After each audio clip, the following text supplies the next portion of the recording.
আসসালামু আলাইকুম। আজকে আমি ছাদ বাগানে এসেছি। রোজার মাসে ছাদ বাগানে ওঠা হচ্ছে না, তো এসে দেখি অনেক টমেটো পেকে আছে। তো নিজের ঘরের জন্য কয়েকটা টমেটো পেরে নিলাম। 7-8টার মতো টমেটো আমি নিজের জন্য পেরেছি, কারণ আমার ঘরে আরও 3-4 কেজি পাকা টমেটো বাজার থেকে কিনে এনেছি। এখন তো খুব সস্তা সব কিছু। তারপরে নিয়েছি একটু ভাজিতে দিব তার জন্য। আর অনেক টমেটো পেকেছিল, আমি দারোয়ান চাচাকে বলেছি যে আপনি সবগুলো পেরে নিয়ে যান। তো দারোয়ান চাচার নাতনিটা আমার সাথে বসে বসে পারছিল, খুব মজা করে আনন্দ করছিল, আমার ভালো লাগছিল। এখন তো শেষ সময়, টমেটো গাছগুলো কেমন শুকিয়ে যাচ্ছে, মরে যাচ্ছে।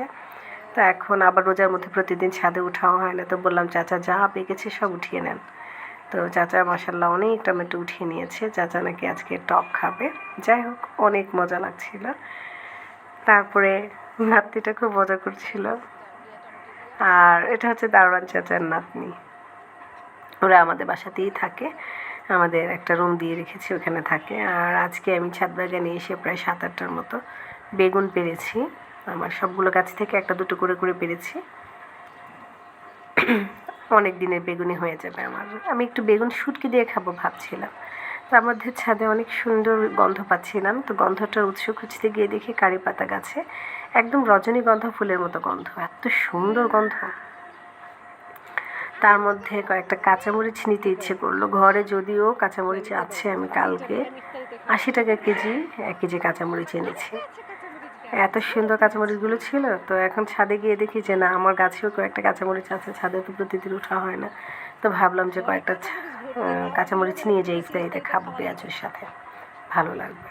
তো কয়েকটা কাঁচামরিচ পেরে নিয়ে আসছি, আজকে টেস্ট করব কেমন কাঁচামরিচগুলো।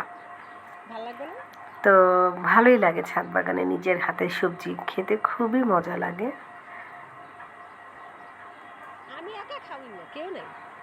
তো এই তো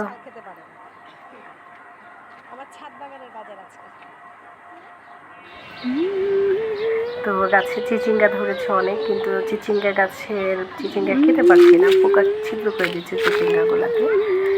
কী করলে আমি আসলে গাছের চিচিঙ্গা খেতে পারবো জানি না। আমাকে যদি কেউ জানেন জানাবেন কীভাবে চিচিঙ্গাগুলোকে পোকার হাত থেকে বাঁচাতে পারি। তো এখানে অনেক শাক আছে।